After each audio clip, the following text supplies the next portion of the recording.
dan hubungan kepemimpinan, kompetensi, dan karakter terhadap MSDM, yaitu kepemimpinan merupakan karakter seseorang di dalam upaya membina dan menggerakkan seseorang atau kelompok agar mereka itu bersedia untuk mewujudkan tujuan dari perusahaan. Jadi jika kepemimpinan itu baik, dalam arti yang memiliki kompetensi juga karakter yang baik, maka dapat meningkatkan kinerja karyawan. Dan semakin baik kompetensi karyawan yang dilihat dari pengetahuannya, skillnya, keterampilannya, maka dapat meningkatkan kinerja karyawan juga, sehingga MSDM perusahaan akan baik. Nomor 2, metode perencanaan zero based forecasting, yaitu menggunakan tingkat kekaryawanan organisasi saat ini sebagai titik awal untuk menentukan kebutuhan penyediaan staf di masa depan. Bottom up approach, yaitu di mana setiap level yang berurutan dalam organisasi ini mulai yang rendah meramalkan kebutuhannya sehingga akhirnya akan menghasilkan ramalan mengenai karyawan yang dibutuhkan.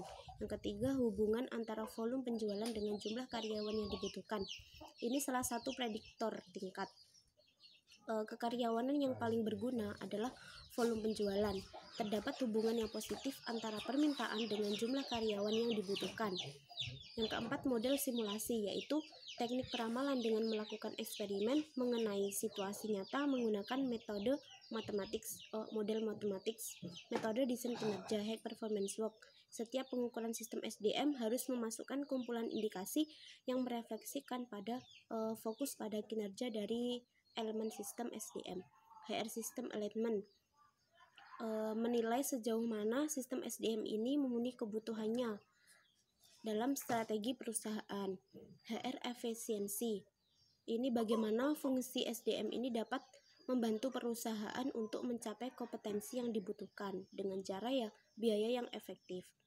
HR deliverable, ini untuk mengintegrasikan SDM ke dalam sistem pengukuran kinerja bisnis.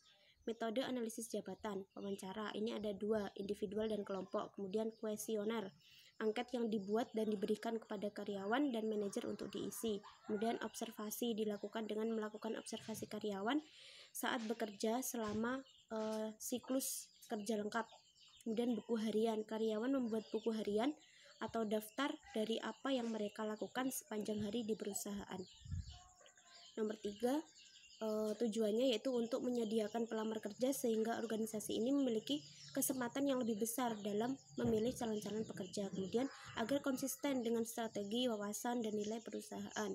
Kemudian untuk membantu mengurangi kemungkinan keluarnya karyawan yang belum lama bekerja. Kemudian untuk mengkoordinasi upaya perekrutan dengan program seleksi dan pelatihan. Memenuhi tanggung jawab perusahaan dalam upaya menciptakan kesempatan kerja. Sumber eksternal diantaranya ini mendapatkan pegawai dari luar organisasi yang memiliki bobot suatu kualifikasi tertentu.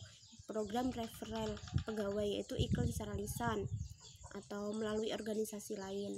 Sumber internal ini dalam rekrutmen meliputi pegawai yang ada sekarang dapat dicalonkan untuk dipromosikan, dipindah tugaskan, atau dirotasi tugasnya, serta mantan pegawai yang bisa dikaryakan ini bisa dipanggil kembali. Kemudian kelebihan eksternal, adanya ide dan wawasan yang beragam, mengurangi pertikaian, perubahan hierarki nasional.